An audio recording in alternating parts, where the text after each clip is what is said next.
Bengaluru water board warning. గతేడాది వేసవిలో వేధించిన నీటి కొరత. ఈసారి ముందస్తుగా చర్యలు చేపట్టిన బోర్డు. తాగునీటిని వృధా చేస్తే 5,000 రూపాయల జరిమానా. మళ్లీ అదే తప్పు చేస్తే 5,000 అదనంగా వడ్డింపు. వేసవిలో నీటి కొరత ఏర్పడకుండా బెంగళూరు వాటర్ బోర్డు ముందస్తు చర్యలు చేపట్టింది. గతేడాది ఎదుర్కొన్న పరిస్థితిని దృష్టిలో పెట్టుకుని ఈసారి పటిష్ట చర్యలు చేపట్టింది.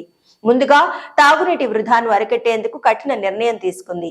తాగునీటిని వాహనాలు కడగడానికి, తోటలకు, నిర్మాణ పనులు, ఫౌంటైన్లలో ఉపయోగిస్తే 5,000 రూపాయల జరిమానా విధిస్తామని హెచ్చరించింది.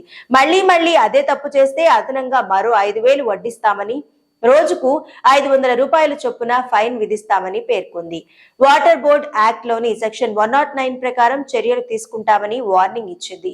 బెంగళూరు నగరంలో ఈ వేసవిలో తాగునీటికి కొరత ఏర్పడకూడదనే ఈ మేరకు బెంగళూరు వాసులకు shopping malls, function halls, cinema halls నిర్వాహకులకు హెచ్చరికలు జారీ చేసింది. తాగునీటిని వృధా చేస్తుంటే తమకు సమాచారం ఇవ్వాలని